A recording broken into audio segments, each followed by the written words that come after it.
La tension militaire est permanente depuis des années dans le détroit de Taïwan. Mais l'ampleur des manœuvres aériennes et maritimes chinoises ces 2 derniers jours a encore fait monter la pression d'un cran. Plusieurs bombardiers, avions de chasse et navires de guerre ont été déployés par Pékin au sud-ouest et sud-est de Taïwan, dans la zone d'identification de défense aérienne, ADIZ. Le colonel chinois Shi Yi, porte-parole de la zone d'opération et de l'Armée populaire de libération, APL, a justifié ces exercices militaires en réponse aux États-Unis et Taïwan qui ont récemment multiplié les provocations, et, face à l'ingérence des forces étrangères, et des partisans d'une indépendance du territoire.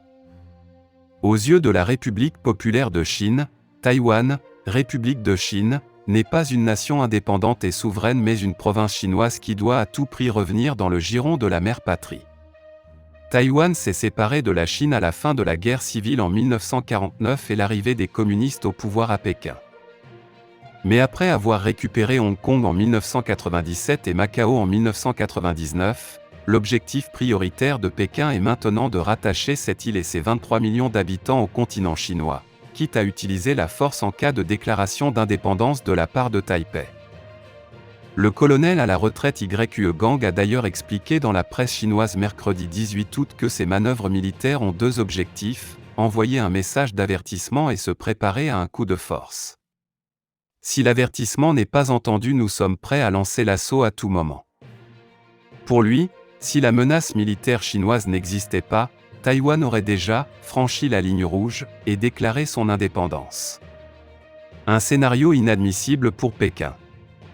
Mais notre politique, a ajouté le colonel, est de faire de notre mieux pour arriver à une réunification pacifique avec Taïwan.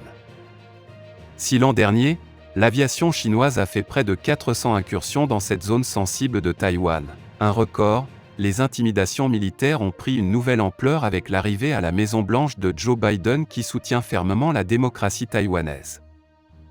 La dernière preuve en est le feu vert donné par le département d'État début août à la première vente d'armes à Taïwan de l'ère Biden, pour plus de 600 millions d'euros.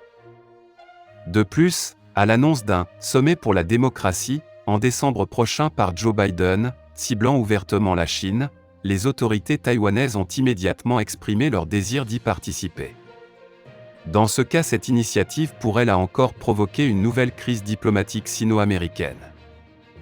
Taïwan n'a jamais appartenu à la République populaire de Chine. Aux yeux de la République populaire de Chine, le territoire taïwanais et son appartenance à la Chine sont « sacrés ». Les seules occurrences du mot « sacré » dans la constitution de l'État, athée, chinois, promulguée en 1954, sont toujours liées à Taïwan et il est du devoir de chaque citoyen chinois de défendre l'intégrité territoriale de la Chine.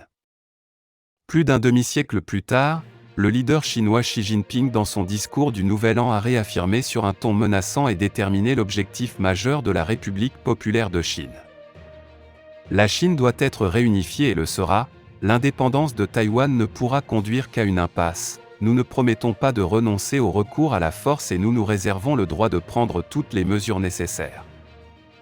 Jamais la tonalité d'un discours sur le voisin taïwanais n'aura été aussi belliqueuse alors que les Taïwanais vont se rendre aux urnes samedi 11 janvier pour élire leur nouveau président.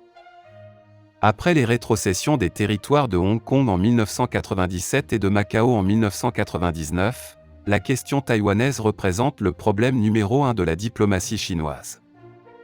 Or, font remarquer Emmanuel Dubois de Prisque de l'Institut Thomas More et Sophie Boisseau du Rocher de l'Institut français des relations internationales, IFRI, dans leur dernier ouvrage. La politique taïwanaise de la Chine est marquée du sceau d'un énorme mensonge dont Pékin espère qu'à force d'être martelé, il entrera dans la tête des chancelleries et des médias du monde entier pour, enfin, devenir réalité.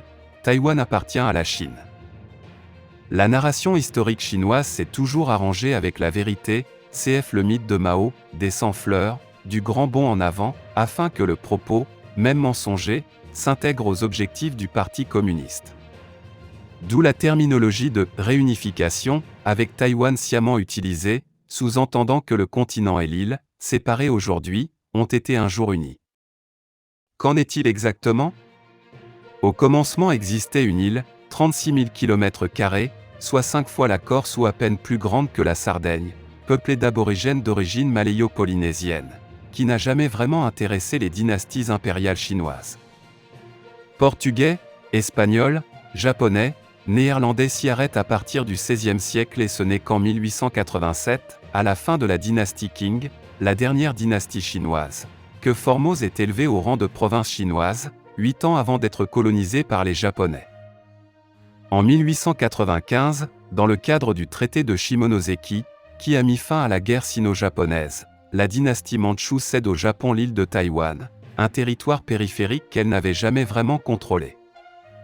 Coupés de leurs compatriotes de la province du Fujian pendant 50 ans, les Taïwanais intègrent l'Empire nippon qui laissera de profondes traces économiques, réformes agraires, politiques et culturelles. Quoique très autoritaire, la colonisation japonaise avait élevé la société taïwanaise bien au-dessus du niveau économique de la plupart des provinces de Chine continentale, souligne le sinologue Jean-Pierre Cabestan, spécialiste de Taïwan enseignant à l'université Baptiste à Hong Kong. Après la défaite japonaise en 1945, les Alliés tiennent leurs promesses faites au nationaliste Chiang Kai-shek et lui rendent tous les territoires conquis par le Japon, Mandchourie, Taïwan et l'archipel Pescador. La République de Chine récupère une île avec une population qui parle la langue Minnan dans la campagne et le japonais dans les villes. Vaincu par Mao en 1949, Chiang Kai-shek s'y replie avec ses troupes et ses fidèles. Il y perpétue l'existence de la République de Chine, RDC, et l'état d'urgence, levé seulement en 1987, alors que Mao fonde la République populaire de Chine, RPC, laquelle considère Taïwan comme sa 23e province et rêve de réunification de la race chinoise. Aux yeux de Pékin, les Taïwanais partagent avec les Chinois du continent un même sang, plus épais que l'eau du détroit qui sépare la famille chinoise, écrivent Emmanuel Dubois de Prisque et Sophie Boisseau du Rocher.